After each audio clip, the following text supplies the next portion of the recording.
usa ka katawhan.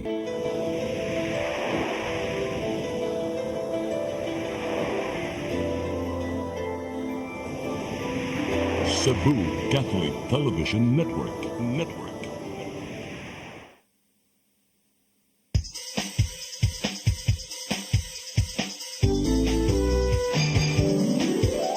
Hello Cebu, maayong buntag. Nagsunta ang kahayag nga nagsugid sa matuod, kadagan sa panghitabo. Hello Cebu, maayong buntag Pinoy.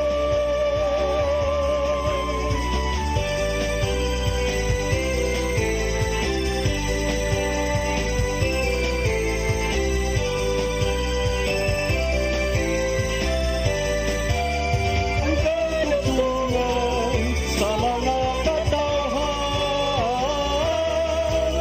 Hello Cebu, hello Cebu, maayong buntag Pinoy, maayong buntag Pinoy, maayong buntag Pinoy.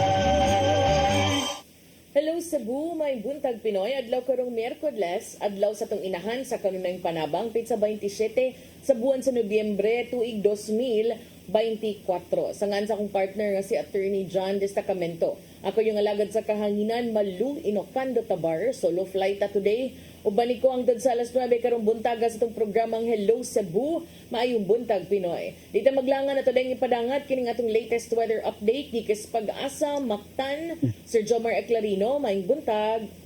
Yes, ma'am, ang buntag sa tanan ug sa ato tanang tigpaminaw kinitong latest weather update karong adlaw. Padayon nakaapekto ang amihan or northeast monsoon sa may amihanong bahin sa Luzon, samtang kining intertropical convergence zone or ITCZ ang nakaapekto sa lalawigan sa Mindanao. Atong weather condition sa Visayas, lakip na ang probinsya sa Cebu karong adlaw generally fair weather, gawas ini ni mga patak-patak na mga pag-ulan ug kini localized na mga thunderstorms. Padayon ta mag-monitor sa mag-issue ng mga thunderstorm advisories ug ubang warnings sa rainfall warning system. Hinay nga na sa kasarangan ng hangin masinati sa Visayas ug ang kadagatan, malinawon nga na sa kasarangan ng pagbalod. Temperatura sa Cebu 27 to 32 degrees Celsius. Ang haring adlaw mo sa halap alas 5:19 sa hapon, dagat muhunas alas 2:25 sa hapon ug mutaog mo niya alas 9:04 sa gabi. Philippine Standard Time alas 8:07 sa buntag gikan diri sa Mactan, Pag-asa Visayas, DOST Jomar Eclarino. Daghang salamat Sir Jomar Eclarino ug maayong buntag niyo tanan dinha sa Pag-asa Mactan. Karon arita sa atong front pages sa mga pamantalaang lokal ug nasyonal atong sugdan sa Sunstar Daily. Sa Sunstar Daily, review contractors' contract compliance.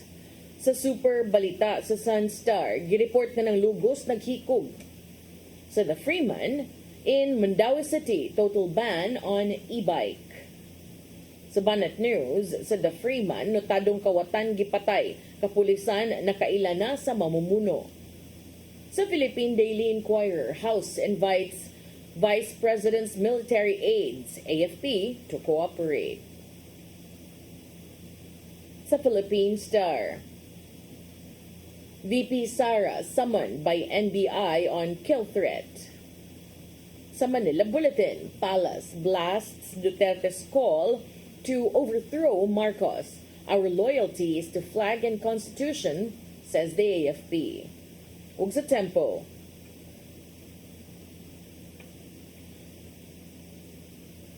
okay, murag dili sad ni updated ang Tempo nga front page, no? Kay murag naabot pa man ting Biden endorses Harris.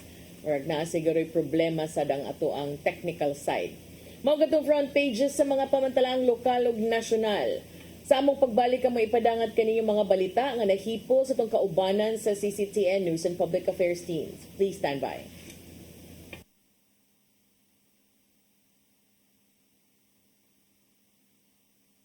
Buntag Pinoy, maayong buntag Pinoy, maayong buntag Pinoy. Discover the beauty of the Philippines.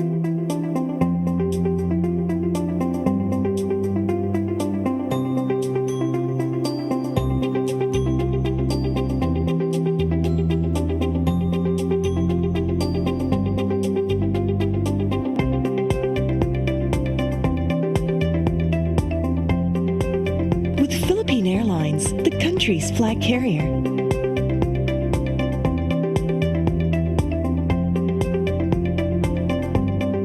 The airline that lets you feel the warmth of the nation.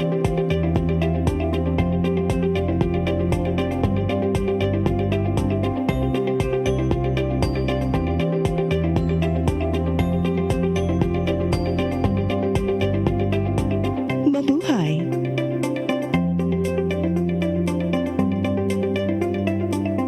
Start today. Unlock the secret to a healthier you. You're worth it. Health Base Wealth, Health Plus, CC Flow, and Health Lift Plus. Health Base Wealth.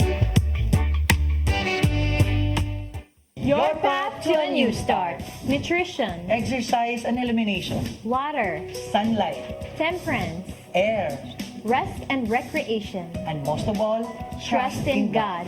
Learn from our doctors. Be blessed by the testimonies of our overcomer. Ang inyong programa, Alam sa may sakit, walay sakit, ug dili ganahan magkasakit. Ozone Med Wellness Clinic New Start.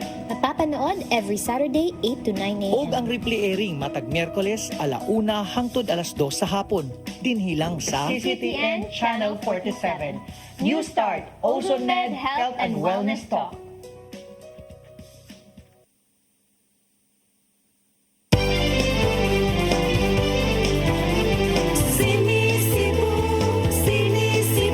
For your internet connection, And for the signal of your cable TV. so fast and straight that transmission to your home. Sini Cebu. Offers you to have fiber optics. For your viewing experience, perfect and clear so far. So great and affordable for you to enjoy. Cine Cebu Television Network Incorporated offers fiber to the home broadband internet bundled with fiber to the home cable TV connection. Cine Cebu Television Network Incorporated with its operation in Metro Cebu and the whole province of Cebu soon. Sini Cebu. For your internet connection, And for the signal of your cable TV. so fast and straight that transmission to your home. Sini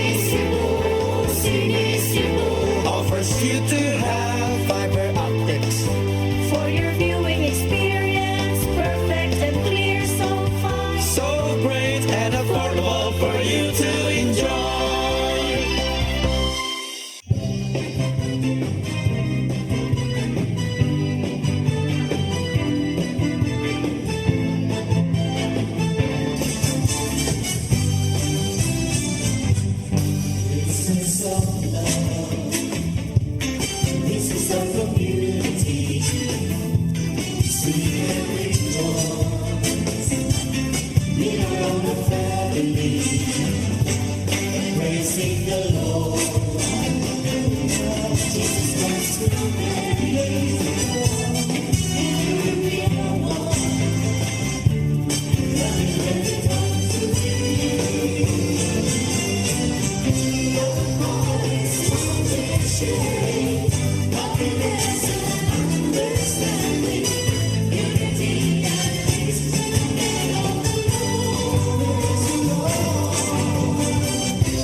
Hello Cebu, maayong buntag Pinoy, maayong buntag Pinoy, maayong buntag Pinoy. Balik sa Hello Cebu, may buntag Pinoy karon sa atong mga balita.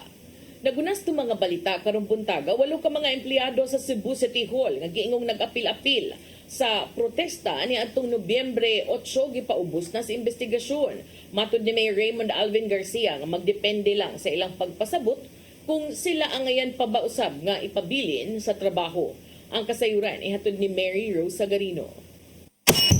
Gikumpirmar ni Mayor Raymond Alvin Garcia nga gipaubos sa investigasyon ang 8 ka mga trabahante sa Cebu City Hall tungod sa giingong pag-apil-apil sa protesta niadtong Nobyembre 8. Mahinumdumang nagpahigayon og protesta ang mga supporters ni dismissed Mayor Michael Rama sa gawas sa City Hall aron i-question ang pagka-fake mayor ni Garcia. Suma pa ni Garcia nga mihatag na sa pagpasabot ang 2 ka mga empleyado human gi-issuehan og notice to explain sa miaging semana. Samtang ang uban mohatag pa sa maong notice ngadto sa iyahang buhatan. Gitataw niya nga ang kadtong mga empleyado nga nipasabot sa pagsalmot sa protesta ay paubos sa makuting nga pagtuon. Samtang ang ubang napakyas ipaubos sa assessment nila base sa mga nakuhang ebidensya. Hinuon dili taas ang proseso sa gihimo nilang investigasyon o posible kining mahuman sunod semana. Kini aron makita kung magpabilin pa ba sa serbisyo ang mga empleyado nga nag-apil-apil o dili. Nasuta nga walay permit ang gipahigayong rally niadtong Nobyembre 8 sa buntag. Diin gipamugos nila ang pagbalik ni Rama sa nabiyaang pwesto. Hinungdan nga girespondihan kini sa mga sakop sa kapulisan alang sa pagpahugot sa seguridad sa palibot sa City Hall.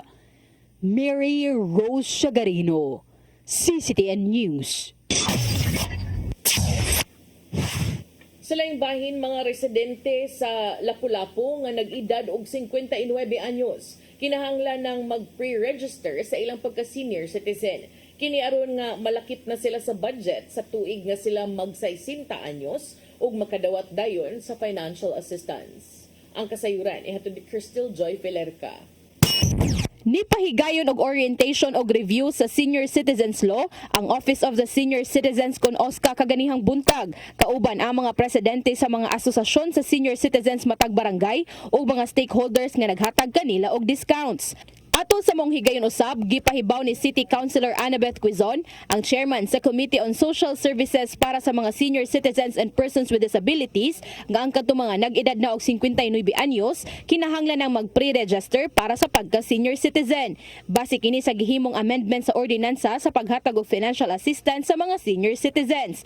Tumong niini aron nga malakip na sila sa budget para sa sunod nga tuig nga sila magpanuigo na og 60 anyos. Mag-anticipate na may mag-ibaw na may upila di ay ang sa isinta, ini kami para ma-appeal, makadawat na yun sila. Upon reaching 60, makadawat na yun sila sa ilang financial assistance. Tungod kay padung nang magpasar ang konseho sa budget para sa tuig 2025 ug bag-o lang na amend ang mga ordinansa, giawhag ni City Councilor Quizon ang mga nagpangidaron karon og 59 anyos ug ang kadtong mag 59 anyos sa sunod nga tuig sa pagduol sa OSCA office. 59 years old next year, mag-pre-register na mo sa atong OSCA office para when you reach 60, inig 2026, makadawat dayon mo sa inyong financial assistance, inig 60 gidayon ninyo. Ang mga senior citizens sa Dakbayan sa Lapu-Lapu makadawat og tag 8,000 pesos matag tuig. Apan alang sa kadtong mga senior citizens nga may mga disabilities, aduna sila'y dugang nga 2,000 pesos. Ipahigayon matag buwan sa Mayo ug Disyembre ang payout niini. Crystal Joy Pelerca, CCTN News. Sa dugang balita, syudad sa Mandaue muban sa electric bikes kun e-bikes sa kadalanan sa syudad. Ang masakpan nga mulapas, i-impound sa traffic department ang ilang mga bike. Ang kasayuran ihatod ni Mary Rose Sagarino. Sa meeting sa Mandaue City Traffic Board kaganinang buntag, usa sa mga gituki o giaprobahan ang pagban sa e-bike sa mga kadalanan sa syudad sa Mandaue. Matud ni Hilary Tuya, ang pangulo sa Traffic Enforcement Agency of Mandaue kun team, nga walay rehistro ang mga e-bike o walay lisensya ang mga drivers niini. Nabantayan sa team ang presensya sa e-bike sa kadalanan sa Dakbayan. Dugang pa ni Rituya nga ang pagban ipatuman aron malikayan ang pagdaghan sa e-bike nga nagbiyahe sa Mandaue. Kanang kay if you notice, Mandaue City has moved heaven and earth para kuhaon ang tricycle na to no, sa national highways. Then we have received reports manggod nga kanang there are attempts of proliferating mga e-bikes diri sa Mandawi. Ang mga masakpan nga mulapas i-impound sa team ang ilang e-bike. Matud ni Rituya nga dili makaangayon alang sa mga rehistradong tricycle driver kung tugtan ang e-bike nga walay dokumento. Mandawi City is not like kanang Lapu-Lapu City, Talisay. When imong makita gani nga ang kanang e-bikes nila dito is grabe daghan na jud kayo murag para na ako murag uncontrollable with due respect to other LGUs, no? Pero mo na nga sa amo before na sila makasprout dili Mapahigayon ang unang information dissemination ang team sa dili pahingpit nga ipatuman ang ban sa e-bike. Mary Rose Sagarino, CCTN News. Sa laing bahin, pakig-alayon sa LGU alang sa mga tech walk program sa lugar makatabang alang sa TESDA. Kini aron matubag ang panginahanglanon sa mga buot makabatunog trabaho sud sa ilang dapit. Mga detalye sa report ni Gia Navarro.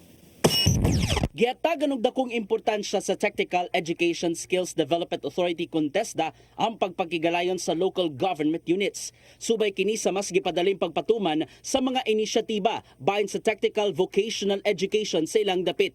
Sumapa ni TESDA Director General Jose Francisco Kiko Benitez nga pinasubay sa TVET Law, subayon ang panginahanglanon og trabaho sulod sa kadapit. Ingon man usab kung unsang matang sa trabaho ang in-demand sa komunidad. Maong pinaagi sa pagpakig-alayon, gilauman nga makatabang usab sa lokal nilang ekonomiya, pinaagi sa naangkong kahanas. Ang tinatawag nilang area-based and demand-driven. Okay, so ang demand manggagaling sa industriya, pero ang area-based po nanggagaling sa LGU. Okay? So kung may partner ho kami na industriya, kailangan ho namin ng partner na LGU. Yang gino nila ang partnership tali sa Kapitolyo ug TESDA nga mao ang Sugbo kahanas. Aron mas mapalig-on pa ang pagpatuman, gihimuan na kini og ordinansa ning tuiga sa Hunta Provincial. Maong nakita ni Benitez nga ang LGU aduna nay igong kapasidad aron matubag ang panginahanglanon sa managlahing industriya. Kasi dapat po sa kanila meron pong convergence. Hindi lang po para sa kanilang ekonomiya, no, ng kanilang lokal na ekonomiya, pero para na din po sa mga empleyado po ng LGU, no? Kasi yan ay kailangan din nating constantly i-upskill at i-reskill. Nagnay gayon sa pagsaksi si Benitez sa mass graduation sa Sugbo Kahanas Season 3 sa Kapitolyo. Karong tuiga ana sa 3,599 ka mga beneficiaries gikan sa managlaing distrito nga nakahuman sa ilang gipiling TechVoc course. Gawas sa NC2 gikan sa TESDA, nakadawat ang mga graduado og allowance og starter toolkits gikan sa Kapitolyo nga makatabang sa ilang gisugdang negosyo. Tungod sa kamalamposon, buot doblehon ni Governor Gwen Garcia ang pundo sa Season 4 ngadto na sa 200 million pesos. Gikan kini sa kaniadtong 100 million pesos nga giapod-apod sa 7 ka mga distrito sa lalawigan, apil na ang buhatan sa Vice-Gobernador. We will now consider the population, not the number of barangays, because some barangays could have a voters of only 200 and they are already one barangay, but we will consider the population of your constituencies in each of the districts, including the lone district of Mandaue. Navarro, CCTN News. Sa atong katapusang balita, laing Vehicular Accident Toll Board ang gimuntar sa Trans-Central Highway, habig na sa barangay Busay sa Dakbayan sa Sugbo aron pag-edukar sa mga motorista nga maghinay gyud sa pagpadagan aron dili maapil sa numero nga nadisgrasya din ang uban nakalas gyud ang kinabuhi. Ang kasayuran ihatod ni Arnold Bustamante.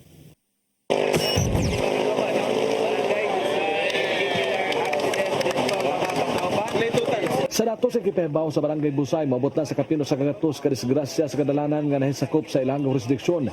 Din 152 na ka mga tao ang naangol, samtang duha ang nakabsang gyud sa kinabuhi gikan sa Enero 2024 ngadto sa Nobyembre. Tungod din nagbutang na usab og laing Vehicular Accident Toll Board si Cyril Velasco ang gatagiya sa P5 Driving School sa Dakbayan sa Talisay sa sitio Maaslom, Barangay Busay sa Dakbayan Sugbo aron mapahibaw sa mga motorista nga moagi sa dapit nga kinahanglan sila nga magmatngon ron dili sila mabutang sa toll board. Bato ni Velasco nga iya kini nga giadbokasya ang pagpahimangno sa tanang motorista nga kinahanglan nga dili magpasagad sila nga pagmaneho sa mga motorsiklo o sakinan kung moagi sa Trans Central Highway sanglit siya biktima man sa mga kamote rider. Well sir, advocate ko sa road safety do. In fact, ako isa ka biktima og kuan gitawag na tong kamote rider na nakoy butaw bakal diri sa akong naong ginabanggaan kog kamote rider. Last 10 years ago, walay lisensya, walay rehistro. So ikaduhang kinabuhi ni pero siya nakuan jud namatay jud siya. Iano po sa Busay Barangay Captain Yudi Sanchez ang pagbutang sa mga karatula sa City Maaslom sanglit ang mga lugar o sa ka-accident prone area tungod kay daghang blind curve sa karsada. Dago kini katabang matod sa kapitan kay kasagaran sa mga madisgrasya sa ilang barangay kadtong dili taga Busay nga kusog magpadagan og magbanking-banking pa dali lang alang sa mga single nga mga motor ang mao nga karatula. Matod ni Sanchez sanglit aduna usab madisgrasya ka mga vehicle. Una tungod to remind di kuan kani mga drivers na to dinhi labi na kani mga motorcycle kusog kay modagan sa Trans Central Highway. This is part of the Trans Central Highway. Unya base sa mga experience na to daghan kayo ng mga basin kani siya makahatag og prevention ngadto nila nga muminor sila dinhi no. Unya especially sa kuan sa kaning mga vehicle o kanang dagko bitaw kay mga motor nga saba kayo nga magparod sila mo yung sa mga adlok ang mga tao na to dinhi mga maligsan, asa sila ra ilang mga self-accident nga sila ra sa matumba. Pahibaw ang publiko nga kinahanglan nga sila magmatgon samtang moagi sa TCH, ilabi na sa Barangay Busay tungod kay kung nga madisgrasya sila, dili dayon sila maatiman kay gamay ra ang ilaga ambulansya ug posible pa nga dili na sila makaabot pa sa tambalanan kung magrabihan. Nakasabay sa Sanchez na mga badlungon nga mga rider nga iyang gihulagway nga mga batan-on nga kusog mo palagan kay di ay naglumbaan na ug wala pag yung mga helmet. Mo na nga kami mohangyo nila karon with this toll kuan nga mo minor sila kay kami sa diri sa Barangay Busay wa may kapasidad pagluwas gid nila tanan kuwang ambulansya unya nami PTB igo-igo ra na kaginawa sila kutob GY pero kuan yon depende sa ilahang aksidente so na Nalipay ang Highway Patrol Group 7 sa inisyatiba ni Velasco. Sanglit na kumatod pa kini ikatabang sa pagpahimangno sa mga mag-drive sa mga sakinan na kinahanglan nga magmatngon. Mato ni Police Major Silvestre Sinya sa HPG7, katinghuan nila nga maminusan ang makalas og maangol mugna sa disgrasya sa kadalanan. I-minimize na to from Barangay Busay to Balamban. Na dagang kayong mga curb line na kalsada kinahanglan. Pag ako sa curb line, kinahanglan na dyan ay minorta kung ato ang mga driver kung nakaseminar sila kasi po sila pagkuha ang driver license namatay seminar na road safety. Matagkaroon niya ng HPG uban sa Cebu City Transportation Office muhimog checkpoint sa TCH aron mapunggan ang disgrasya sa kadalanan. Arnold Bustamante, CCTV News. Magkito mga balita nga nahipol sa itong kaubanan sa CCTN News and Public Affairs Team. Inyo kutong nakita kagahapon sa itong mga balita sa Sayri 47. Mo-break sa takadali o sa itong pagbalik, mga paghiskot-hiskot, please stand by. Hello Cebu, maayong buntag Pinoy, maayong buntag Pinoy, maayong buntag Pinoy. Discover the beauty of the Philippines.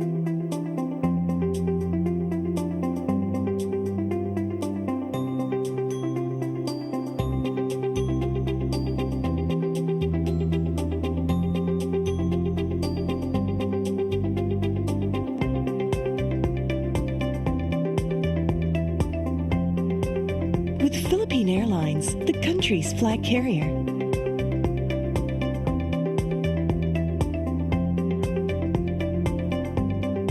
The airline that lets you feel the warmth of the nation.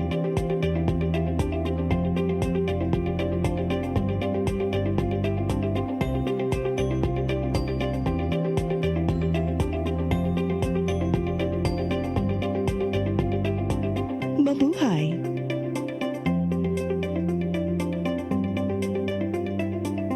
Your path to a new start. Nutrition, Exercise and elimination. water, Sunlight. temperance, Air. rest and recreation. And most of all, Trust in God. Learn from our doctors. Be blessed by the testimonies of our overcomers. Ang inyong programa, Alam sa may sakit, walay sakit, ug dili ganahan magkasakit. Ozone Med Wellness Clinic New Start. Napapanood every Saturday 8 to 9 a.m. Og ang replay airing matag Miyerkules 1:00 hangtod 2:00 sa hapon. Dinhilang sa CCTN Channel 47. New Start, Ozone Med Health and Wellness Talk. Start today. Unlock the secret to a healthier you. You're worth it. Health is wealth. Health Plus. Easy Flow and Health Lift Plus. Health is wealth.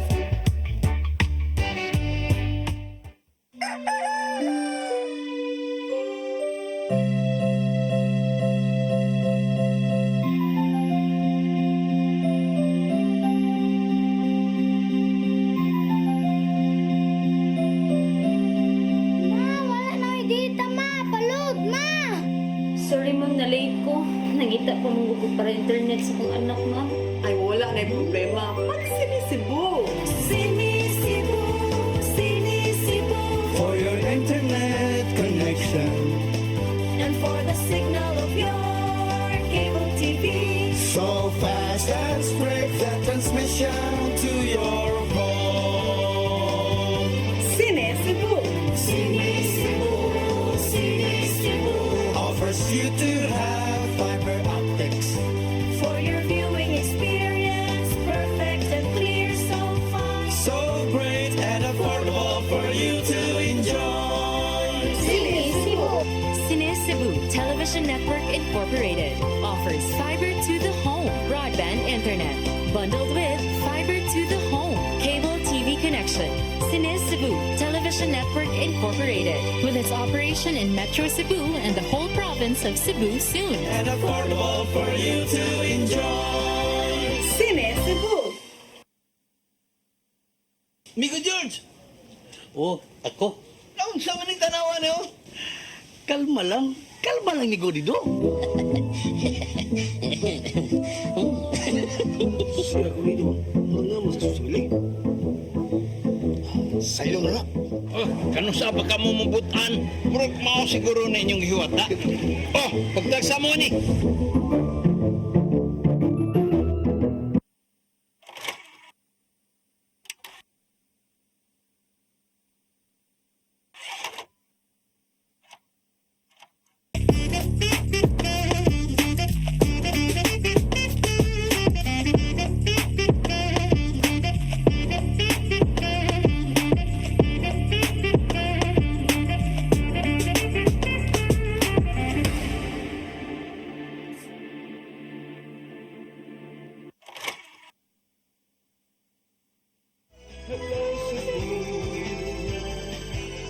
Hello Cebu, maayong buntag Pinoy.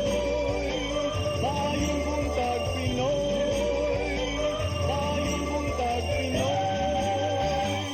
Balik sa Hello Cebu, may buntag Pinoy. So di pa ta maghisgot sa nagpadayon nga mga panghitabo, no? Daghan kay drama over the weekend. O nya, wa pa gid na human ang tud karon dito sa kauluhan. Ato sang unahon dire sad sa ato ang sa dakbayan sa Sugbo, no? Diin kaganina doon na to yung report nga sa 24 matod pa ka mga empleyado sa Cebu City Hall, duha lang ang niduso og explanation, no? Ilang pagpasabot nganong ni-appeal sila ni adtong nahitabo nga lihok protesta nga gipahigayon sa mga supporters ni Cebu City Mayor Michael Rama. Doon ay mga Cebu City Hall employees, lakip na matud pa mga kanhi department heads nga giingong ni appeal sa gipahigay nga lihok protesta ni atong Nobyembre 8, 2024 agig suporta sa gidismiss nga mayor nga si Mayor Michael Rama dito kini gipahigayon sa gawas nga bahin sa Cebu City Hall. Ang problema lang ani ron kay posible matud pa nga i-terminate ni sila. Human pakyas usab sa pagpasabot sa ilahang kalambigitan sa maong lihok protesta matud ni Cebu City Mayor Raymond Alvin Garcia. Nasayran nga 24 na ilahan, 24 kabuok ni sila nga giingong mga City Hall employees nga ni-appeal sa lihok protesta unya ang uban ni nila kay nagtrabaho pa man di ay sa Cebu City Hall samtang ang uban former employees. Sa usa ka press conference nga gipahigayon kagahapon kagahapon no, si Cebu City Mayor Raymond Alvin Garcia niingon nga duha lang ka mga empleyado nga giingong ni-appeal sa lihok protesta dito duol sa executive building sa Cebu City Hall ang niduso silang pagpasabot human sila gihatagan og notice to explain. Ang mayor niingon nga ang kapakyas sa mga empleyado sa pagtubag sa notice to explain mura kinig equivalent na kuno ni sa ilahang pag-waive usab silang mga katungod nga modepensa sa ilahang mga kaugalingon. Nagdumili noon si Mayor Raymond Garcia sa pagbutyag sa pangan sa mga empleyado sa City Hall nga giingong nalambigit sa maong lihok protesta. Apan ang uban niini giingong mga department heads kaniadto nga nagserbisyo atol usab sa panahon ni dismissed Mayor Michael Rama. Hinumduman niya atong November 8, murag busy ka itong adlaw no.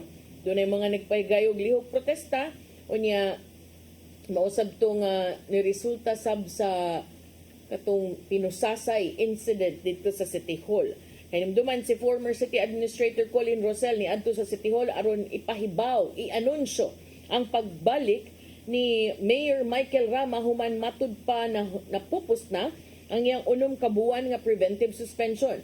Mga ni pahigayon og protesta nagtapok sa gawas nga bahin sa executive building o nanawagan sa pagbalik ni Mayor Michael Rama ug nanawagan usab sa pag-resign matud pa ni Garcia tungod kay ilahaning gi-describe og mananapaw, fake mayor matud pa.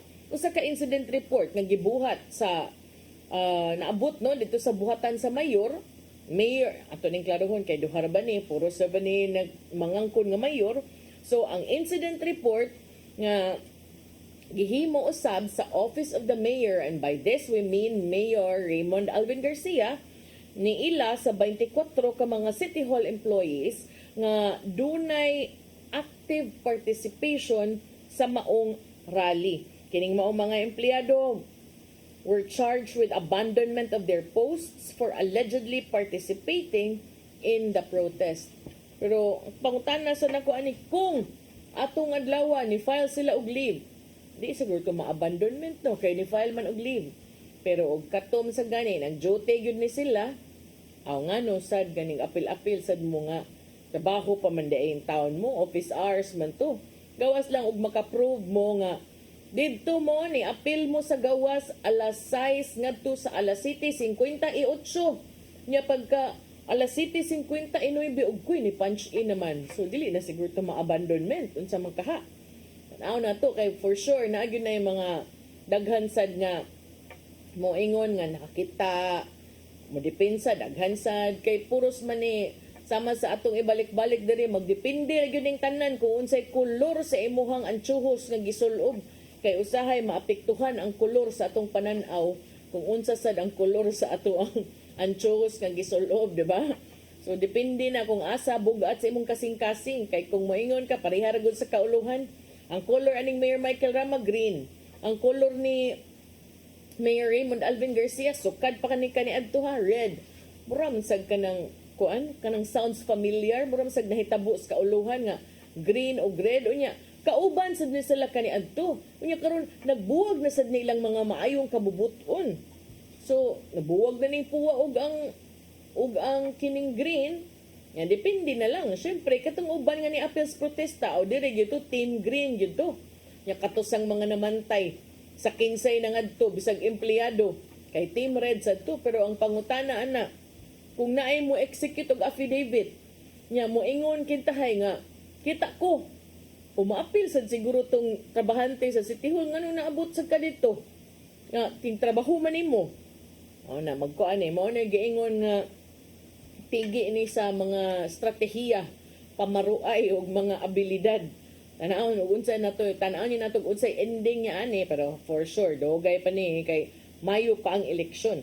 Pero niingon man sad si Mayor Raymond Alvin Garcia nga kato kuno mga empleyado nga pasakaag abandonment of their posts tungod sa ilang pag-apil sa lihok protesta, doon na sila gihatag nga 72-hour deadline, pero ni-expire naman niya itong November 22.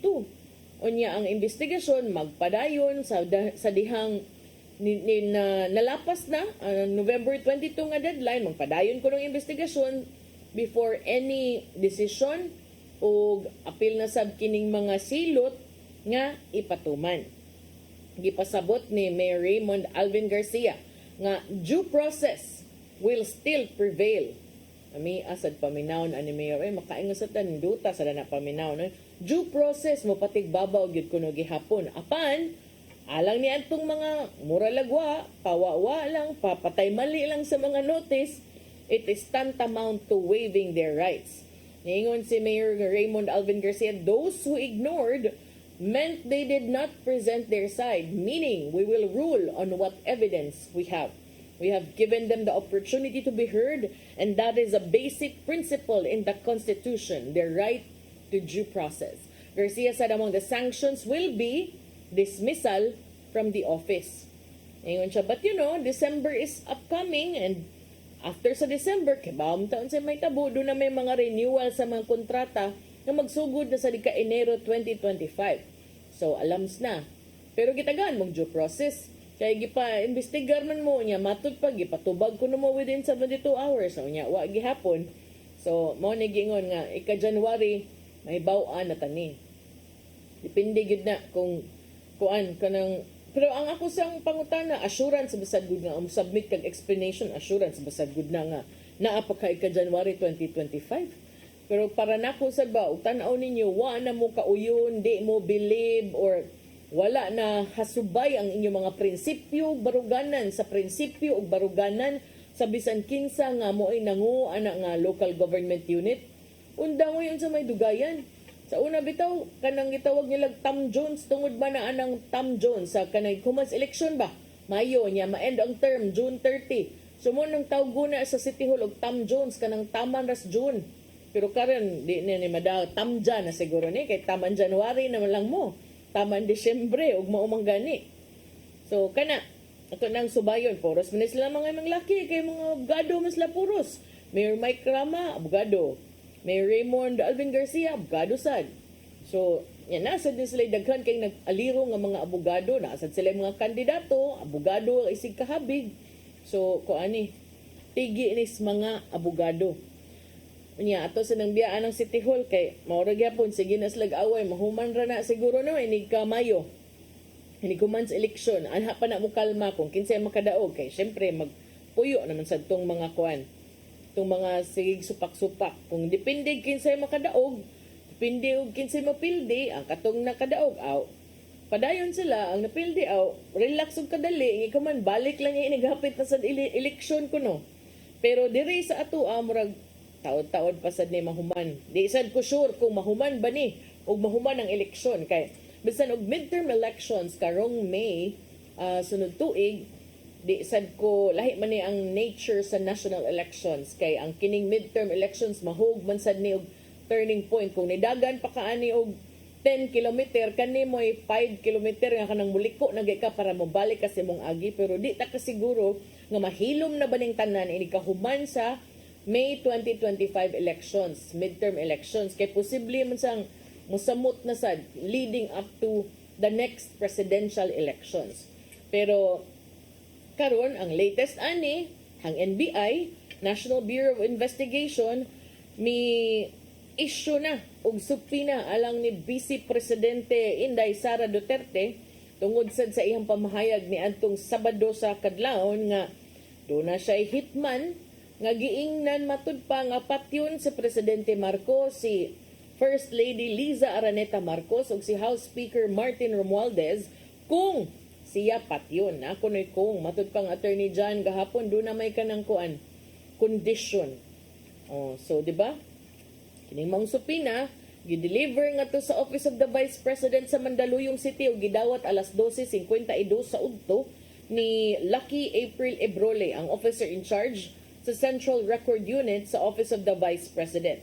Matud pa sa mga dokumento nga si Duterte gimanduan nga mopatim-aw sa buhatan ni NBI Director Jaime Santiago sa Pasay City karong Biyernes alas 9 sa buntag isip kabahin sa investigasyon gipahigayon sa National Bureau of Investigation. Ang supinang giingong tumong niini is aron mohatag og katin-awan sa investigasyon for alleged grave threats under Article 282 of the Revised Penal Code in relation to Section 6 of Republic Act No. 10-17-5, also known as the Cybercrime Prevention Act, and for possible violation of RA 1147-9 or the Anti-Terrorism Act. Kining maong supina, gipirmahan ni Glenn Ricarte, ang Assistant Director for Investigation Service sa NBI. Ang Vice Presidente nagdumili pagtubag sa mga pangutana kabahin aning maong supina tungod kay wa pa kuno siya makabasa. So ningon siya, we will talk about the supina kuno. Kung ba niyag basa, yes, ako nung basaon, yes, ang hunahunahon, ningon siya ni Adtong Martes. Si Duterte may insister nga ang iyang disclosure, ang iyang pagbutyag, nga doon na siya gikontak nga hitman, nga mupatay ni Marcos, dili ko na to active threat, that it was just a conditional act of revenge. Ihang gipasabot nga ang ihang tubag kini sa pangutana sa pipila ka mga supporters kung aware ba siya sa gitawag og Operation Romanov. Gitumbok kini nga plot kuno to wipe out the entire Duterte family. Muram sa tani ko ano kanang tanaw mo tanang salida ba, pero maulagi akong giingon kagahapon, kahasol ba na hasol ng tibuok nasod ninyo. Oy kay katubayan pwede ninyong sayo-sayo, pwede ninyong pangampanya, maay pa yung buot. Kamu ra ba nalipay? Kahuman inig mag-away mo maamong ng tanan. Unsa naman taon tani? Lamni kitag mga balikas, kagumkong kay tagbalikas, wag tuo. Lamni kayo, kalma ra kita mahisgot og patay tao. Ikaw man, minuwagan tag prayer rally. Unsa man gyud paminaw tas Ginoo ani mo nang Ginoo unsa naman gyud ta ani. Ay hastang Ginoo murag naglibog naman. Pero di sad ko mo tuo sad nga naapay puruhan nga mahilot ni sila. I don't really know, no. Di ta kibaw. Basig na apay mga nag-effort nga mag-reconcile. I don't know. Di sa takaingon kung kaning pagsikit-sikit ni Senador Amy Marcos. Mong sige ra ba na siya ingon nga ay may solusyon, siya basag kay makahatag og solusyon aning panagpigi sa iyang bestie bestie nga si Inday Sara ug sa iyang igsuon nga si PBBM ug sa iyang bayaw nga si Attorney Liza Butlang si Lam. Sa kay epekto ana or naning kamot ba lang sa kani siya iyaha kay ni gawas sa dabayang dagway isip appeal kuno sa mga interesadong mamahimong running mate ni Inday Sara sa umaabot nga 2028 elections. Ubay-ubay to kung nakitaan si Senator Amy Marcos, Senator Grace Poe, unya naato si Senator Gatchalian. Ubay-ubay to. Sige, pagtigi mo din ha, pero tanaw na to sa unsay ending ani ka 2025. Ang 2025 makit-an sad nato unsa pa kinsa pay mas gamhanan ani nilang duha kay magtigi man ning mga Marcos ug mga Duterte puhon bisag dili pa sila ang nanaga ng mga tao nga ilang gipang suportahan. So induman nahugyaw man ni naggubot man ning tanan pagkahitabo adtong kadlawon lagi nga iyang nag-zoom siya, nag-video conference siya kadlawon or tungang gabi ba to tong Sabado sud sa Batasang Pambansa katong nahitabo siyang Chief of Staff nga si Zulaika Lopez diin gibutang didto no. Yung momento yung giingon gyud didto man gyud didto nagsugod ang tanan pag ingon niya gawa siya mga kagumkum kayo nga mga pamalikas. Ingon gyud siya nga naa siya gi-contact iyang gingnan nga kung patyon ko patya sad ning tulo. No joke. Momento yung giingon. Don't you stop. Ayaw gyud ko naghunong antod mapatay na nimo silang tulo and then giingnan nitubag sad kuno. Yes. Sumatod ni Duterte Ang iyang response nga ni kontak siya og tawo nga may mo trabaho sa iyang pagpapatay aning tulo, conditional ra gyud kuno kung mapatay siya una. Pero kung tinuod sa na ba yung patay ka kanang nagyo napagyo tawo nga mutuman ana nga kitsa may maningil niya og namatay na kay ana ba no? Libog man lang sad ka. So mao ka na kuan iya ko nung pangutana is abogadistic moves na sa day. So if I am killed, I already asked a person to take revenge against 3 individuals. Hingin na ng mga reporter. So my question now to the administration, is revenge from the grave a crime? Oh, kani ko nung pagpanimalus kung patay na ang tao, krimen ba kuno niya? Di mo sad mapriso, buwa na.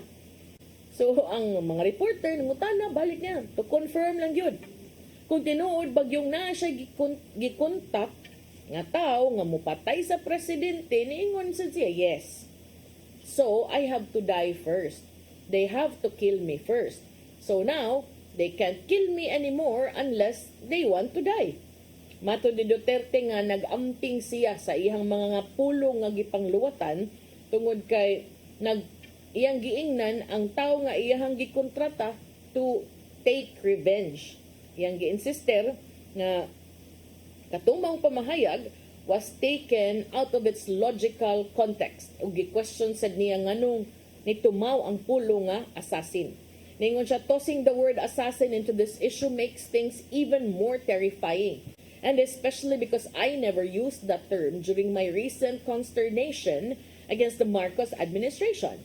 Ningon si Vice President Duterte, common sense should be enough for us to understand and accept that a supposed conditional act of revenge does not constitute an active threat. This is a plan without a flesh. Pero ang Department of Justice ni klaro nga wa kunoy legal basis for a conditional threat nga mao say gigamit ni Senator Ronald Bato de la Rosa aron mo describe sa gitumbok nga kill orders nga giluwatan ni Vice President Sara Duterte. Matod ni Justice Undersecretary Jessie Andres, ang hulga nagpabilin o magpabiling hulga regardless of any condition attached to it as its essence lies in the intent to cause harm. There is no such thing as a conditional threat. A threat is a threat. If I say I will kill you if I don't like your face, it's still a threat. Kini mo ipagpasabot ni Undersecretary Jessie Andres. Si De La Rosa ni atong Lunes ni depensa lang si kag di siya mo depensa no. Ni depensa sa kill order ni Vice President Duterte batok sa presidente ug mitumbok nga ang iyang pamahayag naglakip og kondisyon. Mato ni De La Rosa nga tos mga tigbalita do na may kondisyon sa iyang gisulti, di ba? If someone tries to kill her, she said she would have them killed too. Basically, nothing will happen if she isn't harmed. Matod ni Undersecretary Andres, everything has been heard and can be listened to or watched again in the video. She said it in no uncertain terms. And when she finished speaking, she said, yes, it's true, no joke. So it is really a threat to the president, wherein she has already begun executing the threat by engaging the services of an assassin. Let us understand the situation. She is a sitting vice president. She is the potential beneficiary of the death of the president. So kana nga samtang sa laing bahin ang amahan dito sa kuno sa kauluhan nakigstorya sa mga pipila ka mga military officials. Balik gid ko sa kung giingon ninyo nga pagpanumpa ninyo sa inyong katungdanan, pagpapili ninyo, pagpangampanya ninyo, daghan kimog mga saad, wala man mo gibutaran sa mga tao para mag-ilog mo kinsa gyud, asa gyud ang pundo, kinsa gyud yung mga mauni, patay, pilakbuok. Pipili biya mo kay sige biya mo pasiatag nga kamo gyud makahatag og bagong Pilipinas. So unsa man mauni ang dagway sa bagong Pilipinas kanang top 2 officials sa nasod magsig-away? Unya, sa inyong diskusyon, sa inyong panag-away, pwede mag-away sad mo kung kinsa gyud mag-unag hatag og hinabang adtos apektados bagyo, kinsa gyud mag-una og kapaubos sa presyo sa palaliton, kinsa gyud makatubag sa mga problema puting daghanas nga nasod sa nasod nga Pilipinhon. Ug sige na lang mag-away kinsay saktos, kinsay may laki, kinsay mauni, kinsay mauna. Una sa dinyo ang mga tao Kay inig pangampanya ra ba ninyo gikan sa sayaw nga tus kanta nga tus lamano nga tus ngisip kurtibiya ninyo todo kayo full force kayo. Nasa dinyo ang mga tao nga mausay nakaingon nga naa mo diha sa katungdanan nga inyuhang gihuptan karon. Kay di baya magpirmi ang panahon. So mabitaw kana inyong relasyon mao man na kung love team pa mo. Aw daghan kay fans ninyong nasakitan kay nagbuwag na mo niya, di pa gyud maayong kabubuton. Pero balik lagi ta nga mga among ang mga tao tanan. Katong di man sa takaingon na kamuray pag-antos da kamoy ni butar maamong man tanan. Kastang mga wa ni butar, apil ng mga bata kay di pa kabutaw niya naamong tungod sa inyong lalis. So pangita mo paagi siguro nga bahalag magsige mong tigi din ha. Asa mo magboxing, asa mo magbugno, bahala mo. Ayaw pasagdi ang serbisyo sa mga tao nga niputang ninyo sa katungdanan nga inyong gihuptan karon. Da yaw balik mga 30 minutes laban pataani Ate Inday. Mana bitaw tay oras ato ipadangat ang giandam ni Tatay Dodong ani ang pulong o kinabuhi.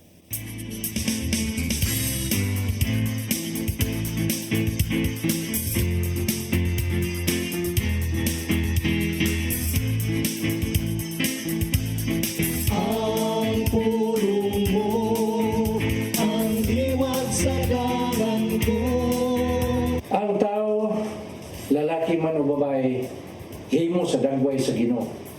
Kini ato mabasa sa Genesis 1:26 na nagingon, unya mingon na usab ang Dios. Buhaton nato ang tao nga sama sa atong dagway. Tungod ini kay ang Ginoo gugma. Kinahanglan nga kita makamausab nga may gugma o kita. Yatagan o katakos na may gugma sa atong isikayhon sa atong silingan. Daghan ang nahibaw ni maong sugo apan nagpakabutabungol lamang. Nganong wa ka man ka makahimo nini. Tungod ba kay wa ka makaila kung kinsa ang imong silingan? Sa balang kasulatan nagtudlo si Jesus sa sambingay nga sa mayong Samariahanon. May pare o usak ka libita nga nakagay niya itong tao nga gibunog sa tulisan o ila kining kilabyan. Sa Lucas 10:33 ato mabasa, apan may usakas sa Samariahanon nga nagpadaw niya itong adlaw niyagi sa tulisan o sa pagkakita niya sa tao naluoy siya. Dahil na lang nga ang Samarianon mo'y nakaila kung kinsa ang iyang silingan. Ang iyong silingan mo kanang tao nga dili ikaw ang nagpili. Hinoon ang Ginoo mo'y naghatag niya kanina. Magsuon mo kini pulong na naghatag og giya sa atong kinabuhi. Pagampo kita. Lagi mo namahan. Pasayloa kami nga magpagkabana sa mga tao nga imong gipili nga mahimo namong silingan. Wa na mo mahimo ang among katungdanan sa pagtabang ngadto mga nagkidanglan. Bukha karon ang among mga mata ug ang mga dunggan karon kami makahimo sa unsay imong gusto nga among pagabuhaton. Amen. Ang samahan sa Espiritu Santo. Ang pulong mo, ang diwag sa dalan ko.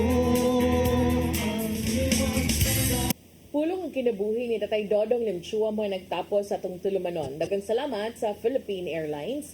Thank you very much, Archbishop Jose Palma. Nanaydayan ng Tatay Dodong Limchua. Thank you, Sir Dennis Tabar. Salamat. At mga kaubanan sa TOC, Sir Robert, Miss Inday, Sir Matmat, Miss Mabel, Miss Joanne. Sa newsroom, Sir Michael, Sir Del, Sir Raymond, Sir Bruce, ug diri sa studio, si Ferdy. O niya, pila na lang nakaadlaw, Ferds? 28? 28 na lang kuno kaadlaw. Uy, Pasko na. Merry Christmas din ha ninyo sa ato ang viewers o natong tanan. No? So nga sa akong partner, nga si Attorney John Destacamento. Ako yung alagad sa kahanginan Malu Inocando Tabar. Magkitatagbalik ugma sa atong programang Hello Cebu, ay yung Buntag Pinoy. God bless us all.